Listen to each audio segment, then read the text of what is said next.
అఘాయిత్యాలు మనకు కనబడుతూనే ఉన్నాయి. రాహుల్ గాంధీ గారి విషయంలో బీజేపీ పార్టీ ఎంత కర్కశంగా ప్రవర్తిస్తుందో మనం చూస్తున్నాం.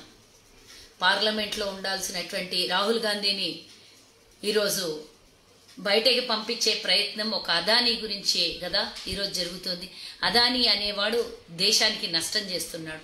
అదానీ అనేవాడు మన దేశ సంపదను కొల్లగొడుతున్నాడు. అలాంటి వాళ్ళకి బీజేపీ పార్టీ సపోర్ట్ చేస్తుందంటే ఈరోజు ఇంతకన్నా 140 కోట్ల మందికి అవమానం ఇంకోటి లేదు. సరే, ఏది ఏమైనా రాహుల్ గాంధీ ప్రశ్నిస్తున్నాడనే కదా రాహుల్ గాంధీని పప్పు అని మీరు విమర్శించినటువంటి మీరు రాహుల్ గాంధీ ప్రశ్నిస్తున్నాడనే బుగులుతోని ఈరోజు రాహుల్ గాంధీని పార్లమెంట్ రాకుండా చేశారు. అది మొన్నటి వరకు జరిగినటువంటి విషయం.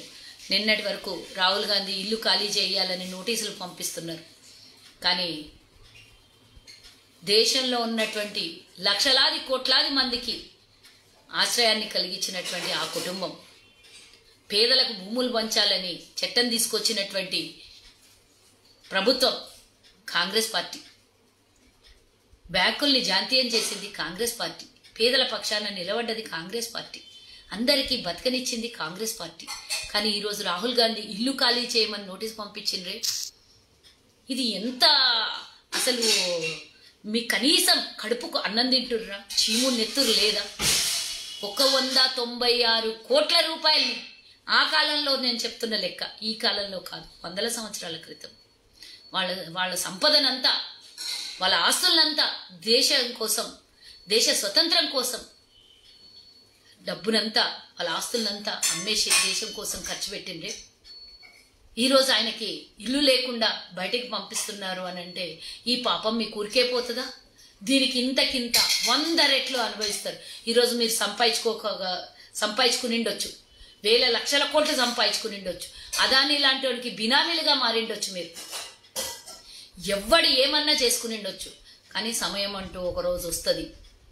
ఈరోజు రాహుల్ గాంధీని చూస్తే ఎంత బుగులు పడుతున్నారో కాంగ్రెస్ కార్యకర్తలు ఉప్పెనలాగా వచ్చిండ్రంటే దేశ ప్రజలు మొత్తం ఆలోచించడం మొదలు పెట్టిండ్రు అని అంటే ఆ వేవ్లో ఇట్లా కొట్టుకొని వెళ్ళిపోతుంది బీజేపీ. అది ఒక్కసారి గుర్తుంచుకోవాల్సినటువంటి అవసరం ఉన్నది. నాకు ఎంట్రుకతో సమానం అనుకున్నాడు రాహుల్ గాంధీ. మా తాతలు సంపాదించిన ఆస్తులే మేము దేశం కోసం త్యాగం చేసిన వాళ్ళము. మీరిచ్చినటువంటి, మీరు కాదు, ఒక ఎంపీగా 4 టర్ములు ఆ ఇంట్లో ఉంటున్నటువంటి క్వార్టర్స్ని ఖాళీ చేసేటప్పుడు లెటర్ రాసిచ్చి మీ మొహం మీద కొట్టిండు, ఖాళీ చేస్తాను. అది నిబద్ధతకి మారు పేరు రాహుల్ గాంధీ. అసలు కోర్టు డిసిషన్ ఇమీడియట్గా వస్తుంది.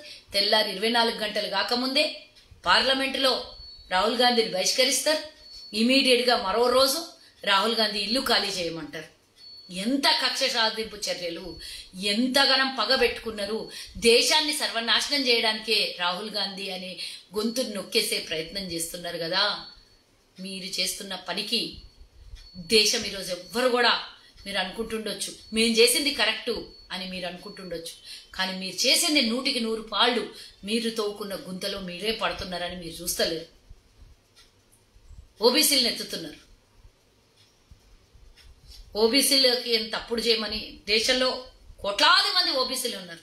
అందరు తప్పులు చేస్తున్నారా? తప్పులు చేసినోడిని తిట్టిండు. ఆ దానికి దీనికి ఏం సంబంధము? తప్పు చేసి పారిపోయినోడిని పేరు పెట్టి తిడితే దీనికి ఎందుకు అంటగడుతున్నారు ఓబీసీలు అనే వర్గానికి? అంటే రాజకీయం చేయాలి, అల్లా కల్లోలం చేయాలి, తప్పిదాన్ని డైవర్షన్ చేయాలి, అదాని చర్చ ముందుకు రావద్దు, ఇట్లనే దాచుకుంటూ పోవాలి, ఎన్నికల వరకు మళ్ళొకసారి మేము గెలవాలి. ఒక రాహుల్ గాంధీ అడ్డం అని రాహుల్ గాంధీని తప్పిస్తే సరిపోతుందా? ఈరోజు లక్షల కోట్ల గొంతుక రాహుల్ గాంధీ. పాదయాత్ర తర్వాత రాహుల్ గాంధీ వేరు. మీరు అనుకుంటుర్రేమో ప్రశ్నించడం మానేస్తాడని రాహుల్ గాంధీ అనుకుంటున్నారేమో. మహా అయితే పార్లమెంటుకు రానియరు, మహా అయితే ఎన్నికల్లో పోటీ చేయనియడు. గొంతుందిగా మాట్లాడడానికి, స్వేచ్ఛ ఉంది కదా కాంగ్రెస్ పార్టీ ఇచ్చింది, ప్రజాస్వామ్యం ఉందిగా కాంగ్రెస్ పార్టీ ఇచ్చింది. మాట్లాడతాడు, బరాబ్బర్ మాట్లాడతాడు. ఈడువాడు మిమ్మల్ని ఎవ్వరిని. మీరు దోచుకున్న సంస్థల్ని తిరిగి తీసుకొచ్చేది కాంగ్రెసే. ఎవడెవడైతే తిన్నడో పైసలు, దేశాన్ని ఎవడెవడైతే వదిలి పారిపోయినరో 12 లక్షల కోట్లు మింగేసి మనందరినీ వాపస్ తీసుకొచ్చేది మళ్ళా కాంగ్రెసే. ఈరోజు 20,000 కోట్ల రూపాయలు మనీ లాండరింగ్ జరిగింది అని రాహుల్ గాంధీ ఆ లెక్కలు చెప్పండి, ఇవి ఎట్లా వచ్చినాయి, మోదీకి అదానికి ఉన్న సంబంధం ఏమి అంటే బుగులుతోని ఇది ఎక్కడో పోతుందనే కదా రాహుల్ మీరు ఇంతగానం పగబట్టిండ్రు. ఇదంతా చూపిస్తారు, ప్రజలు చూపిస్తారు. రాహుల్ గాంధీ క్వార్టర్స్ ఖాళీ చేసినంత మాత్రాన రాహుల్ గాంధీకి దేశంలో ఉన్నటువంటి కాంగ్రెస్ పార్టీ గుండెల్లో పెట్టుకుంటుంది ఆయన్ని. ఇంతమంది దేశంలో ఉన్నటువంటి అందరిళ్ళు రాహుల్ గాంధీకి ఇవ్వడానికి రెడీగా ఉన్నారు. ఆయన మరో పాదయాత్ర తీసుకుంటాడు. ఆయనకి ఇల్లు అవసరం లేదు. ఇప్పుడు దేశ ప్రజలే ఆయన ఇల్లు, దేశ ప్రజల సమస్యనే ఆయన సమస్య. బస్ ఇంతకు మించి నేను మీ గురించి మాట్లాడితే కూడా అసహ్యంగా ఉంది. అసలు మీ అంత చౌకబారు ప్రపంచంలో చదువుకోనోనికి అందలెక్కించినందుకు, చదువుకోనోడు దోచుకుంటున్న దేశాన్ని వ్యవహారం చూస్తుంటే, ప్రజాస్వామ్యాన్ని కూలీ చేస్తున్న విధానం చూస్తుంటే, మీ గురించి ఈ గలీజ్ వ్యవహారం గురించి మాట్లాడాలంటే నాకు కూడా సిగ్గేస్తుంది, నాకు కూడా గలీజ్ అనిపిస్తుంది.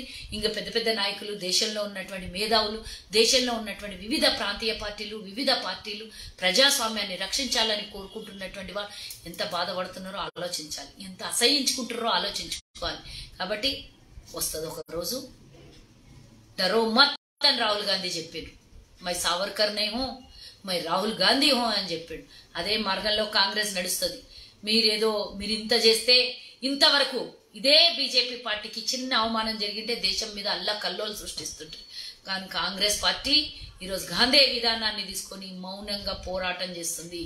ఒక రోజు మంచితనము సత్యమే వజయితే అన్నట్టు ఆనాటి గాంధీ మాట. అదే బాటలో రాహుల్ గాంధీ, ప్రియాంక గాంధీ, కాంగ్రెస్ పార్టీ నడుస్తుంది. మా వెనకాల ఒక పెద్ద సైన్యం ఉంది భారతదేశంలో, కాంగ్రెస్ పార్టీ అనే సైన్యం రాహుల్ గాంధీ వెనకాల. అందరం పనిచేస్తాం. మీరు ఎంత తల కిందికి కాళ్ళు పైకేసి తపస్సు చేసినా ఈసారి మాత్రం మీ గండం తప్పదు అని మాత్రం గుర్తుంచుకోండి. జై. హాయ్ ఫ్రెండ్స్, మా టుడే టుమారో యూట్యూబ్ ఛానల్ చూస్తున్నందుకు చాలా థ్యాంక్స్. మరిన్ని లేటెస్ట్ వీడియోస్ కోసం వెంటనే సబ్స్క్రైబ్ చేయండి. అలాగే ఈ బెల్ ని కూడా రింగ్ చేసేయండి. మా నోటిఫికేషన్స్ అన్ని మీ మొబైల్లో వస్తాయి. అలాగే మా వీడియోస్ మీకు నచ్చితే లైక్ చేయండి, షేర్ చేయండి, నచ్చకపోతే కామెంట్ చేయండి.